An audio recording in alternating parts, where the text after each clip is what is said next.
They called it the perfect job. A heist so intricate, so flawlessly executed, that even now, years later, law enforcement still can't figure out exactly how they pulled it off.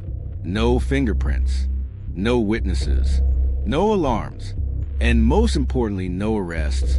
What makes this case legendary is that, unlike most criminals, these thieves didn't just get away with millions. They disappear without a trace. This is the story of the most perfect bank heist in history. To understand the brilliance behind this crime, we need to meet the architect. His real name? Unknown, but in the criminal underworld, he was called the Ghost. A former engineer turned illusionist, he specialized in deception, not just of the eye, but of the mind. His expertise? Making things disappear. Not rabbits, not playing cards, but evidence and money. And he had a plan. Not just any plan. The plan.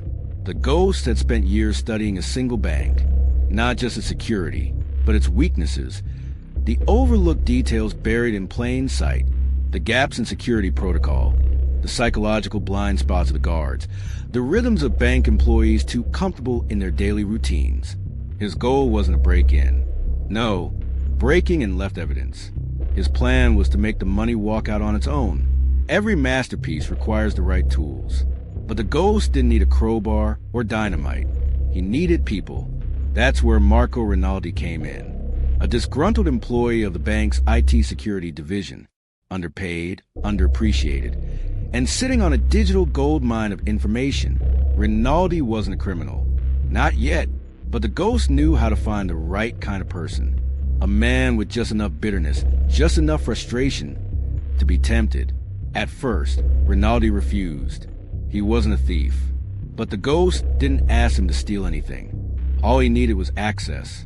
A few harmless security overrides. A scheduled software update that conveniently reset a few alarms. No one would get hurt. And the best part? It would happen on a Sunday when the bank was closed. By the time Rinaldi said yes, he had no idea he'd just set the most perfect bank heist in motion. The Ghost's plan wasn't about brute force. It was about illusion. A magician doesn't break into the safe. He makes it seem like the safe was never full to begin with.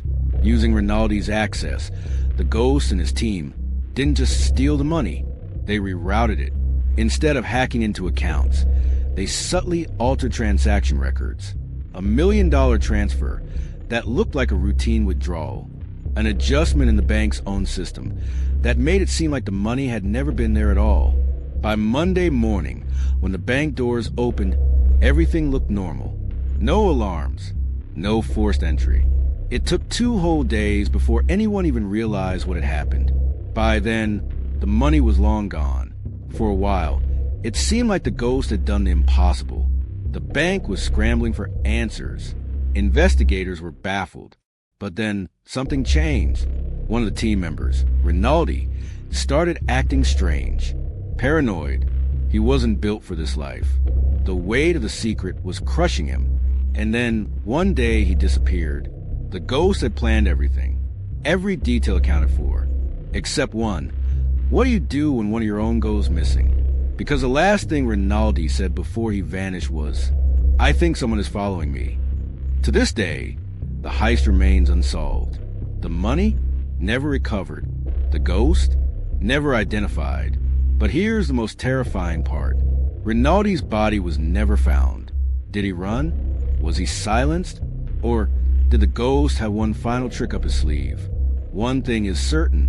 Whoever planned this heist wasn't just a thief. They were phantoms. This story isn't over. Even after the most perfect bank heist in history, one question remains. Who's still watching? The perfect crime.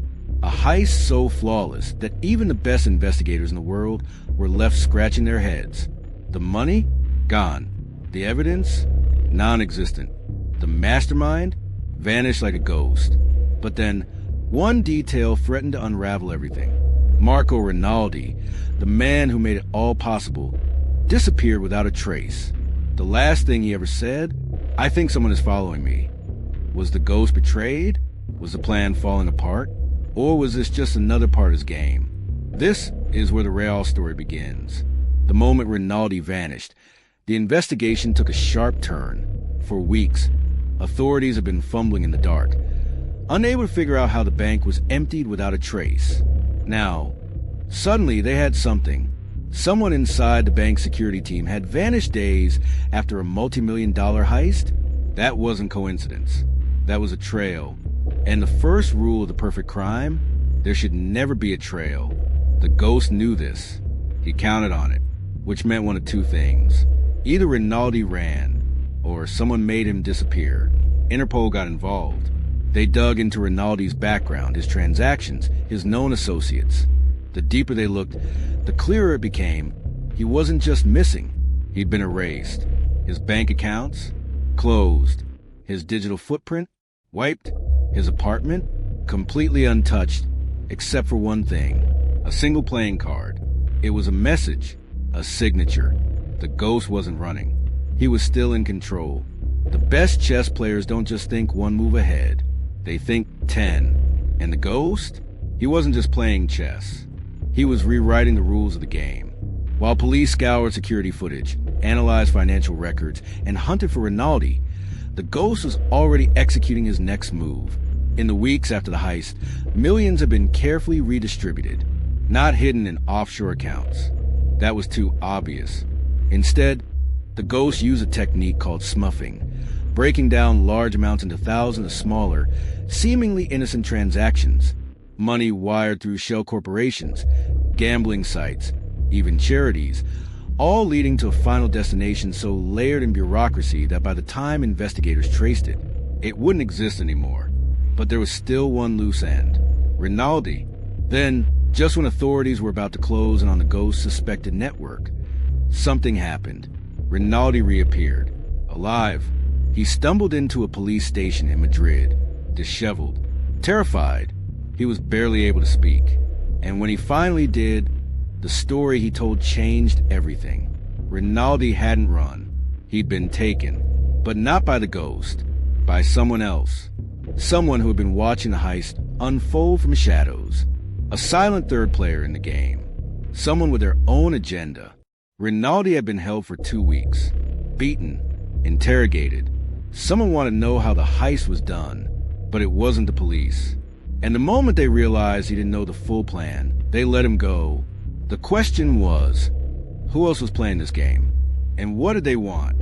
While police scrambled to make sense of Rinaldi's story, the ghost had already moved on. He was a step ahead. He always was. But now, for the first time, he was looking over his shoulder. Because if someone else knew about the heist, if someone had tracer steps, then the job wasn't over. The real game was just beginning. A voice on the other end. Calm. Precise. You're not the only one who can make things disappear. The ghost didn't panic. He never did. But for the first time in his life, he felt the weight of an opponent he hadn't accounted for. Whoever they were, they weren't after the money. They were after him. The greatest criminals in history don't just steal money. They steal time. They manipulate systems, exploit psychology, and understand one truth most people never realize. Winning isn't about being the smartest person in the room. It's about knowing what everyone else will do before they even do it. The ghost understood this. And whether you're negotiating a deal, running a business, or facing life's biggest challenges, those same principles apply. The people who win are the ones who think 5 steps ahead. But even the best sometimes forget to look behind them. If you enjoyed unraveling the genius behind the perfect crime, subscribe to the Mastermind Files True Crime YouTube channel. We explore strategy, human psychology, and the untold stories of history's greatest criminal minds. What do you think happened next? Drop your theories in the comments below. And remember, the smartest move you can make is always knowing who's watching.